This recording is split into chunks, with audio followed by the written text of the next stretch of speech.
The monks of the Eastern temple once whispered of days that do not belong to time, days that belong to the soul. They taught that when a woman loses all that she has, especially money, the heavens lean closer, not further.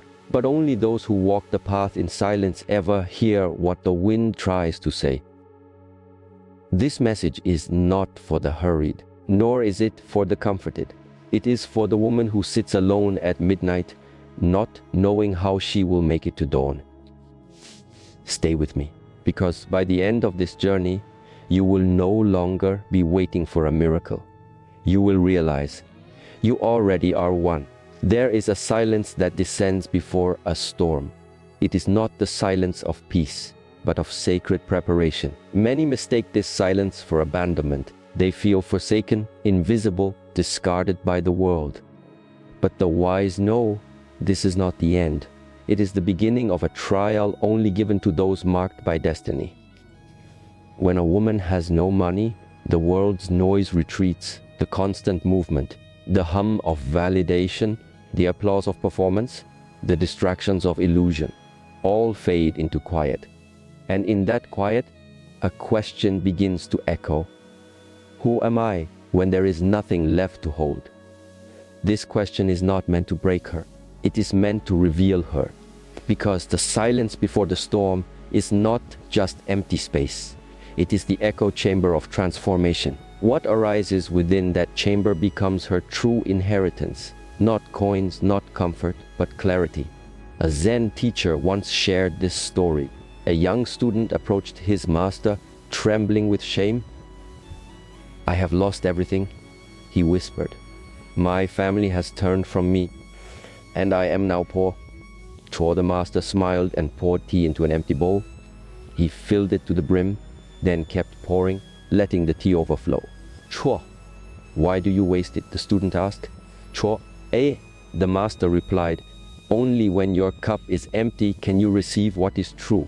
What you lost was not your life, it was just the noise inside your bowl." Poverty, in its essence, is not the loss of money. It is the sacred stripping away of illusion. The woman who finds herself with nothing does not face punishment. She faces revelation. She begins to see the truth about what she was clinging to. And in that seeing, the soul awakens. Imagine a tree in winter. Its branches are bare, its fruits are gone. Yet this barrenness is not death, it is a necessary retreat. Beneath the soil, its roots are deepening. Its strength is growing in places no eye can see. So too, when a woman's external life appears barren, her inner life is becoming powerful beyond words. There are moments when the universe chooses silence not to withhold, but to prepare. Watches to see how the soul responds to emptiness. Will she run? Will she fight?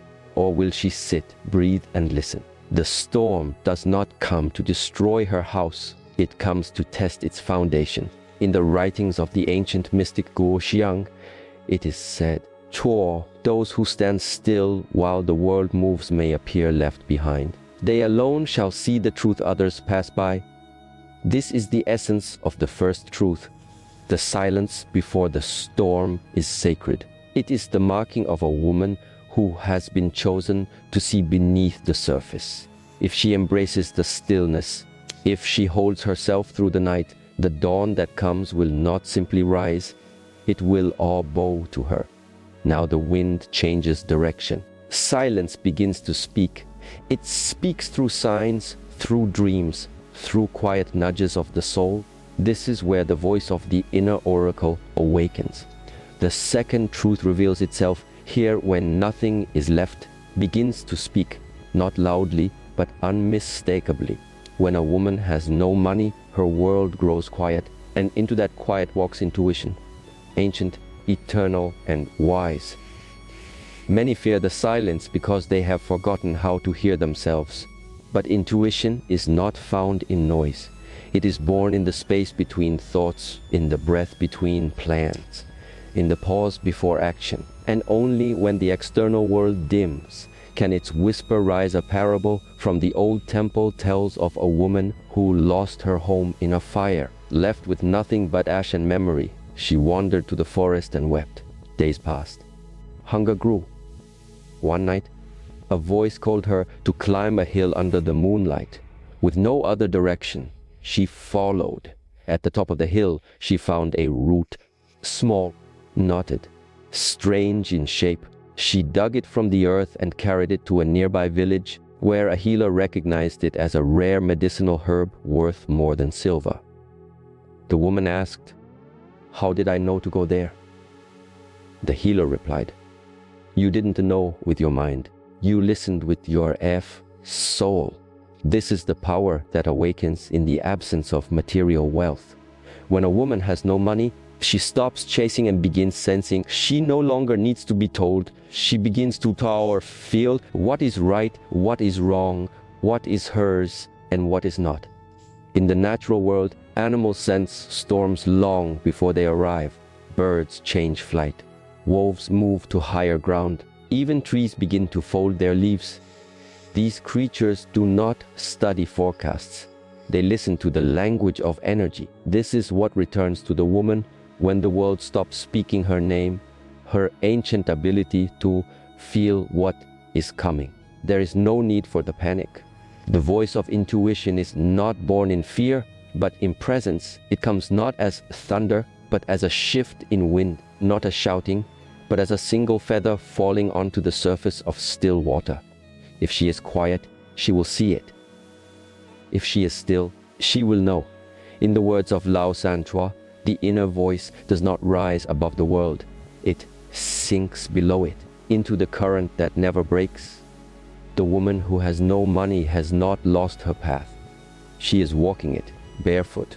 And because her feet now touch the earth directly, she feels more than others ever could.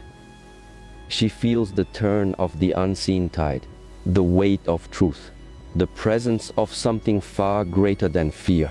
She no longer chooses based on what the world applauds. She chooses based on the alignment of her own breath. She begins to see faces differently, to feel rooms differently. Trust not in resumes or promises, but in energy. And this is where her real wealth begins to grow, not in numbers, but in knowing. A woman guided by her intuition is unshakable.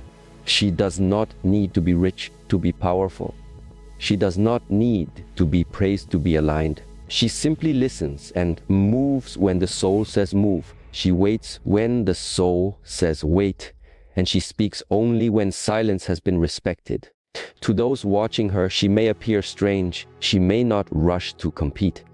She may not chase the same dreams. But what they do not see is the Azaz inner compass that now guides her. And because of that, her steps are never wasted. Even her missteps become part of the map. The second truth is this: the voice of the inner oracle is awakened not in comfort, but in quiet collapse. It does not shout through abundance. It whispers through absence. When nothing is left to trust, soul remembers how to guide itself. And so we return to the stillness, the silence before the storm, the deep breath before the climb. These are not punishments, they are preparations.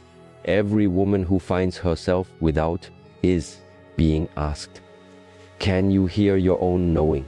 Can you walk without being seen? Can you trust a voice that speaks only in symbols, dreams, and sacred timing? If the answer is yes, then she is not poor. She is becoming powerful in ways the world cannot yet measure. And when the winds of change rise again, when fortune knocks on her door, she will not tremble. She will recognize the rhythm. She will open the door and walk through it already whole. There are moments when a woman walks through fire and is not consumed. When she faces the silence, the lack, the unknowing, not with bitterness, but with open palms. These are not ordinary women. These are the ones who pass through the invisible gate, the ones marked not by society, but by spirit. What makes a woman the chosen one is not fate's favoritism. It is her response to the unseen tests, the ones that do not announce themselves. the ones that do not reward immediately. It is how she holds her center when nothing else holds her, how she listens when no one speaks, how she dares to trust in divine timing even when the clock shows nothing but delay. Being chosen is not a title, it is a weight, a silence, path walked barefoot through terrain others avoid. And it often begins in lack, for when there is no applause, no recognition, no safety net, then the soul is watched. Then it is known whether it bends or becomes still. A parable from the Eastern mountains speaks of three sisters. All were daughters of a healer raised with wisdom and strength. One day, a drought came. Their lands dried. Their wealth disappeared. The first sister married a rich man to escape the lack. The second left the village to search for fortune. But the third remained, sitting quietly beside the dying well. She sang to the wind. She gathered herbs from the cracks. She shared her last rice with strangers. Years passed. Rain returned. The village bloomed again. And when the elders looked for someone to lead, it was not the wealthy, not the traveled, but the one who had endured the silence, the one who had dared listen through loss. She had become not a survivor, but a mirror of the land itself, patient, steady, and wise. Too is the soul of the chosen woman. She does not rise through spectacle. She rises through surrender, through her ability to endure what others avoid. Her power is not reaction. It is presence. She does not force. She aligns. She does not cry out. She communes. And in doing so, she becomes the kind of soul that fate trusts. To many, she may appear passive, even lost. But the soil does not bloom in winter. The seed does not explain its silence while it roots. So her stillness is not absence. It is becoming. There is a phrase attributed to the monk Hoshin, carved into the wood of his solitary hut. Chofo, the flame that does not reach for the sky is the one that lasts through the longest night. Being chosen means being asked to live without external confirmation, to keep walking even when no one sees, to water your inner garden even when the world offers no rain. And through this, a different kind of knowing is born, a knowing that does not come from books or teachers, but from walking alone and surviving the sacred silence. Look to nature. The hawk flies higher than all other birds, but it does so alone. The lotus blooms from mud, not from marble. The sun itself rises silently, never asking for permission to shine. In daily life, we see the chosen woman in simple moments. She is the mother who sacrifices quietly, unseen. The artist who creates even when no one buys her work. The woman who forgives, not because it is easy, but because it is freeing. She chooses stillness in a world that values speed. She chooses truth over attention. What all of them share is this: an inner clarity that cannot be taken, because they did not build it from praise. They built it in silence. And that is why, when life chooses someone to carry vision, to bring light, to break cycles, it chooses her. Not because she is loud, because she is ready. Now, from the soil of the chosen, we move into the rhythm of time. For even readiness must meet the moment. And time, as the old ones say, does not always tick. It breathes. Each month carries hidden doors, portals that open only for a few hours, for those aligned, attentive, still enough to sense their pull. These are not days on a calendar. They are ours vibrations, thin veils between the seen and unseen. The mystics called them energetic hinges, days when life tilts slightly toward blessing or toward test. To miss them is not a punishment, but to meet them with presence is a sacred gain. The first to the fourth, known as the wash shadow winds, often stir the subconscious. Restlessness may rise, old habits return. Do not resist. These are days of deep scanning. The soul is being observed, what it clings to, what it hides, what it truly fears. It is a time for breathing deep, not rushing decisions. Like the moon behind clouds, clarity is there, but only patience can reveal it. A tale from an old monastery tells of a monk who swept the same courtyard each day. One morning between the first and fourth day of the lunar cycle, he felt irritation, a sharp inner resistance. He considered leaving. That evening, the abbot approached and said, "Today your soul was weighed, not by me, but by the silence you tried to escape." The monk stayed, and weeks later he was given the scroll of succession. It is during the shadow winds that many abandon their post. But the chosen remain. They feel the discomfort, the spiritual friction, and understand the fire is not to destroy, but to reveal what still binds them. Between the 9th and 12th come the 12th cracking days, a subtle pressure beneath the surface of life. Things may seem to fall apart, appointments cancel, emotions rise, but this is not misfortune, it is energetic redirection. These days break what no longer serves. And if you let them, they reveal where your path truly lies. Like fault lines shifting beneath the mountain, these cracks are necessary. Without them, there is no release. Without release, there is no new growth. Observe nature when a dam begins to crack. It is not failure. It is the beginning of flow. That which was stagnant, controlled, finally finds a way forward. A woman during this time may find relationships changing, truths emerging, even losses appearing suddenly. But what she must understand is this: not all loss is punishment. Some loss is their guidance. And the soul, if listened to, will recognize this before the mind does. Philosopher Shonyo wrote, "When a path disappears beneath your feet, look up. You were meant to fly, not to follow. What helps most during the cracking days is surrender. Not inaction, but intentional stillness, choosing to pause rather than panic, choosing to ask, what is this trying to show me? Instead of why is this happening to me? It is in these days that dreams intensify, feelings sharpen. Pay attention. The mind may not yet understand, but the body knows. The body always knows. Intuition peaks where logic fails. And so the rhythm of time becomes not linear, but sacred. A loop, a tide. A song with specific notes meant only for you. The chosen woman learns to recognize the music. She does not act on every day, only the ones that call. By observing these energetic portals, she learns to work with life, not against it. She does not force growth in barren soil. She does not chase the sun at midnight. She waits, she watches, and when the opening comes, she steps through it like wind through an unseen door. So now we have traveled from the silence of poverty to the rise of intuition, to the awakening of the chosen, and into the calendar of the soul. Each truth folds into the next, like pages of a sacred book, and the woman who walks this journey begins to change, not outwardly, perhaps, but inwardly. She becomes soft where once she was afraid. She becomes clear where once she was confused.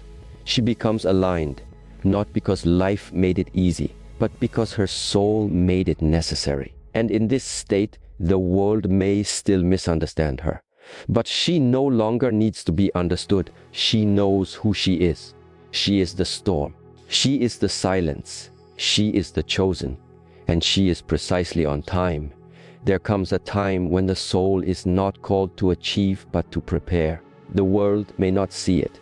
There may be no signs, no confirmations, no applause. Yet something ancient stirs beneath the surface. A quiet summons from the unseen, asking the woman to cleanse, to release, to align. This is the sacred path of preparation. The fifth truth: when a woman has no money, no support, no certainty, she stands at a crossroads not made of stone but of energy. And in this place, she must choose: will she descend into despair, or will she begin to purify the space around her and within her? This moment is not about fixing life. It is about creating space for life to return to her. The sages of the East often spoke of the as clearing before the blessing. All divine gifts arrive in a vessel made ready. And the process of readiness is not glamorous. It is shedding, emptying, detaching from what once felt necessary, but now hinders the flow of grace. A parable from an old forest temple tells of a young disciple who asked the master, "When will the rain come to nourish my crops?" The master replied, "When you clear the stones from the field." The disciple grew frustrated. But the sky has nothing to do with the stones. The master walked to the field, picked up a rock, and dropped it into the disciple's water jar. "The rain may fall," he said softly, "but if your jar is full of stone, no water can remain. So it is with life. A woman may long for abundance, for love, for direction. But if her inner space is still full of fear, bitterness, pride, or past attachments, what she seeks cannot remain. Even if it arrives, the preparation is not for show, it is for capacity. Look to nature. Before spring arrives, the ground must rest. In winter, it looks barren. But this stillness is the earth's way of making room. The leaves have fallen, the insects retreat. All energy turns inward, not to die, but to be made easy ready. This is the call for the woman walking through scarcity. Not to strive, but to cleanse.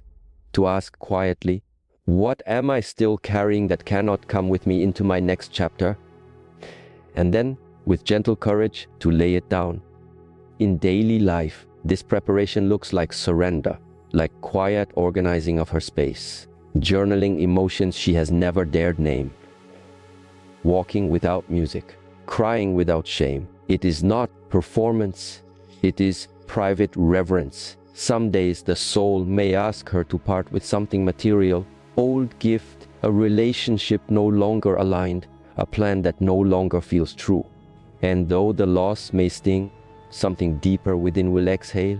Space has been made, and what comes next will fit where the burden once sat. There is a seldom quoted verse from the writings of Chuang Li, a recluse scholar in the Tang dynasty.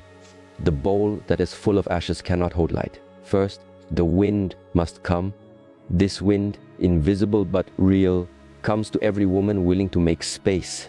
It arrives quietly, in moments of solitude, after release, after deep surrender. And in that space, a whisper will be heard, not from outside, but from within. She begins to feel the shift, not in circumstance, but in personal self. She speaks slower. She sees differently. She is no longer frantic for answers. She is becoming the place where answers arrive.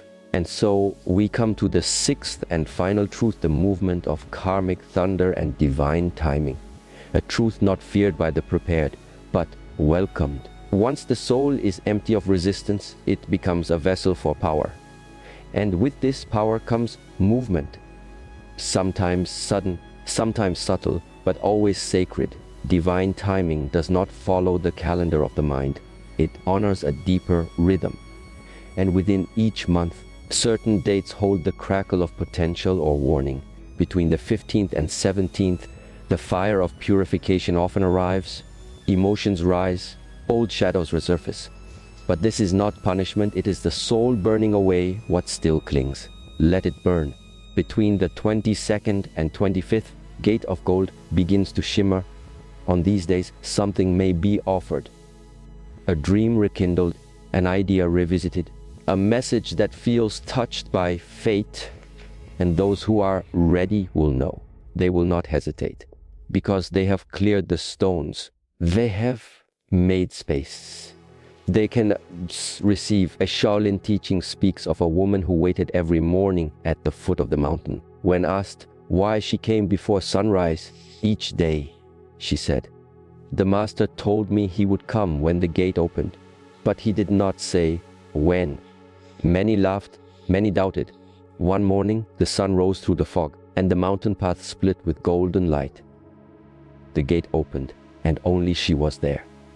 The master stepped out and smiled. "You are not here by chance," he said. "You are here because you did not rush the mountain. You matched its timing." In daily life, this gate appears quietly. It might be a phone call from someone forgotten, a passage from a book that feels like a message, a gut feeling that cannot be ignored, And if the woman is attuned, she will recognize this not as coincidence, but alignment. Divine timing is not only about gifts.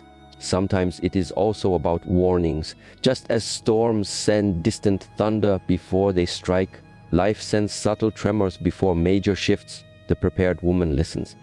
She does not over-explain.